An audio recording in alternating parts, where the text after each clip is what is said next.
Whoops. Okay.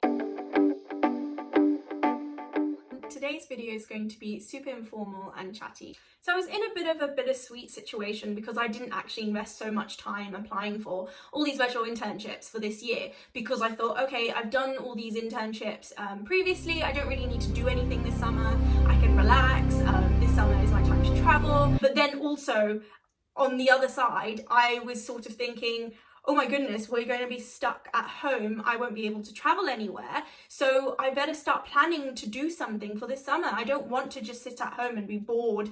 And that just freaks me out more than anything, not having anything to do, really. So yeah, so I pretty much applied to everything that was there in my university's careers portal. Take it as you will. It was my escape from revising, which is quite sad. So when I started to apply to everything in my uni careers portal in April, that happened quite quickly because there were only like maybe 10 or 15 odd jobs. There weren't that many there. And then I started to think, I need to actually broaden my search. So what I'm trying to say here is, even if you do meet only half of the job criteria, still apply. A job specification is a dream list, not everything they want from a candidate. So remember that, okay? So do please apply even if you don't meet the entire criteria. Obviously, if it says you need to, be a back-end developer or a coder or whatever, and you can't code, then obviously, that's reasonable. Don't apply there. So I guess my biggest tip is to broaden your search. Don't feel limited to whatever you used to only apply to. So in my case, it's like only applying to finance, only to do with numbers or Excel, etc.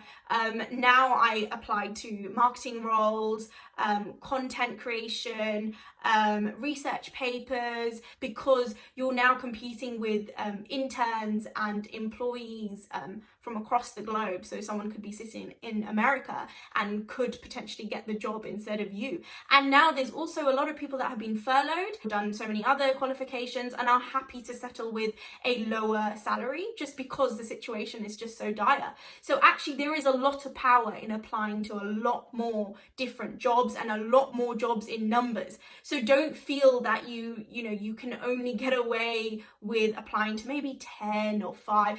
It's not going to work, quite frankly. So it might do, well done to you, but I definitely think the more you apply, the more chances you have of landing a job. If you're an undergraduate or a postgraduate and you still have access to your university's careers portal, that should be the first place you look for a job, purely because the jobs that are posted in these portals are specifically tailored for students and people who have had a background in academia. So, and also it's reflected in their salaries as well. So it's already filtered and aligned with something that typically an undergraduate would prefer to apply to. So I guess that is the best place to look, and that's where I actually applied to for most of my jobs. I think probably 80% of the things that I applied for were from my university's careers portal. And also, it depends on how your university works. Mine does give me support if it's a job posted in the careers portal, in terms of maybe they sponsor you as a candidate, or they might even help with your cover letter or your CV. So really utilize these resources. Apply through LinkedIn. Given that you've already created a profile on LinkedIn, there's so many different ways that LinkedIn has actually helped you to increase your visibility to headhunters and recruiters. You can even change your profile picture to say that you're willing to work. You can even edit it on your profile that you're open to work. So LinkedIn is the best way to actually apply for jobs and find it across the industry and really connect with recruiters. But I still say your university's careers portal is the first place you look at, and second place should be LinkedIn. And if you don't have a profile on LinkedIn, now is the time to make it. Please make a LinkedIn profile. And if you haven't done it, seriously, come on, make a LinkedIn profile. If that's something you're gonna take away from my video, is make a LinkedIn profile. I will be making some resources, or maybe possibly even a video about how to optimize your profile so you look flamboyant to recruiters. Your third place to look is the alternative search engines that have popped up everywhere. And they're super helpful. If you're not signed up to it, then like that's your loss. Come on, there's all these great resources. Like, you've got to go out there and just put your email address. You'll just get it through as a newsletter, right? I'm not trying to sound ranty or anything, but like, there's a lot of people who message me and say, oh, where did you get this opportunity? Like, how did you get invited to this thing, this event, or this job opportunity, etc.? It's because I've signed up to these newsletters. Like, it's really not hard. Like, please sign up. It's only, you just got to drop your email address. Now, what I'm referring to here is, so your university might actually have a job newsletter specifically for people of ethnic minority, or if you're a woman, or if you've got any disability, they might actually do a newsletter specifically for that group of people. So that's one place. The second place is these agencies, these free agencies that help and support students and undergraduates to land jobs in more difficult industries. So number one is SEO London. I love SEO London. I mean, if you see on the post that I make on LinkedIn, I always talk about SEO London. Another place to look is Bright Networks. I love their section on student reviews, and you could say like their blog section, and where like students would kind of write about their experiences and stuff. I think the Bright Network virtual internship is a great place to start. And you haven't been successful with any actual like virtual internship with an employer, or secured a part-time job, that is a great place to start. Another alternative search engine is Cove Intern.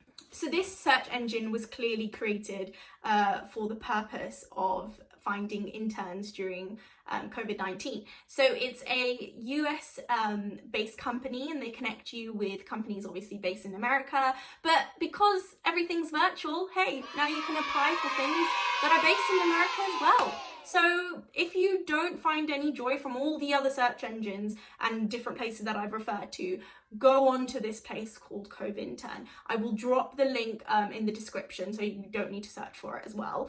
And that's, yeah, so that's a great other place as well. There's another newsletter which I found super helpful. It's called, I think it's called Remote Interns, I think. Again, I will drop that down below as well. And it's not a website or a search engine of such, it's a newsletter. I think they're building a search engine, like a full-fledged website for it, but for now it's just a newsletter. So they tell you what different opportunities are available, so grad jobs as well as internships. So yeah, if you're not successful with any of these, don't panic. It's not the end of the world. It's fine. There's also one other thing you can do to make yourself look attractive for future employers is upskilling yourself. Do not waste this time. You've like got so many weeks before you rejoin university, or if you graduated, this is what you need to be doing if you haven't been able to secure a full-time role. So yeah, there's so many free resources out there to upskill yourself. So my absolute favorite is Code First Girls. It's brilliant. I'm on my 5th week out of the full 8-week course, and the course that I'm on is Introduction to Python. So I have no coding experience, and a lot of my friends were saying like, oh, I'm quite apprehensive to apply for this because I don't know anything, and like I'm a slow learner, etc., etc.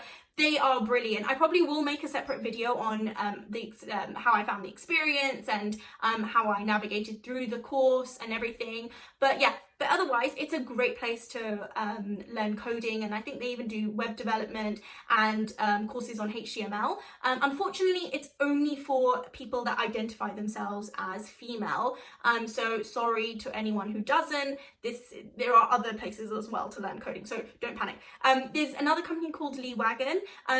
Usually their courses are all you have to pay for them. They're not free, but I do think they have actually opened a coding class which is for free. There's also another company called Amplify Trading.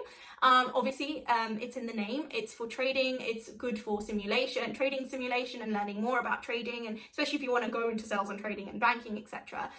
That's another great place. I will drop the link to all of these places below, so don't panic. Reason why I'm pulling out these random organizations' names is because, again, back to my university. My university offered a few programs and courses partnered with these companies, Amplify Trading and Lee Wagon, and a few others as well. So maybe have a look in your university's portal and just career services. They might actually be partnering up with another company, which usually would be paid for, but now they've given you a short-term course or a little snippet so you can at least learn something. So that's a great place. Another website, which I'm completely shocked about, I don't really end up going to the government website, but actually the UK government has dedicated a whole website. It's called the Online Toolkit, and they have all of the different resources that are available for free. So I think on there's even Cisco has offered a few technical IT skills. Oh, completely forgot. Another brilliant place to learn something new is Harvard. So Harvard actually released 450 courses. I think there's even more than 450, from like robotics to religious studies. You can actually do a short course and then get a certificate at the end as well. I think you do have to pay for the certificate. But the course is free, right?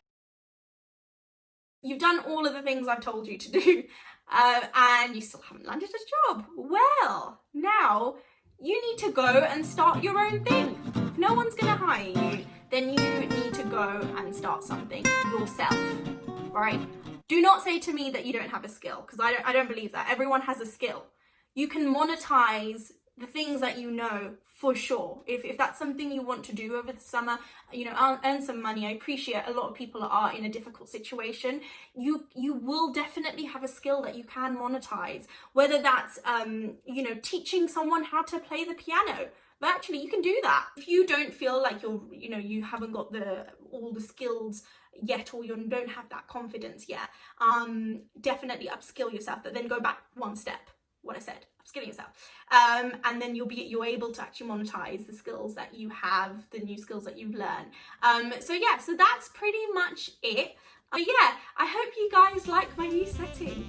Oh, look at my world map in the background. I still haven't gotten around to scratch the countries I visited because, hey, I love the sparkle and the gold. Anyways, well, like, subscribe and comment please, guys, and follow me on Instagram and Twitter, and connect with me on LinkedIn as well. Feel free to drop a comment on here or even DM me. I'm genuinely here to help. I really want everyone to, you know, make use of the time they have this summer and not feel low and down. Like, genuinely, it's such a hard time, and I'm so like, I feel really grateful that I've got a network around me to help me and to open doors to all these opportunities. You know, if you don't have a network, it can feel quite dreadful and sad and dire, this situation, especially if you just haven't had any joy yet so far.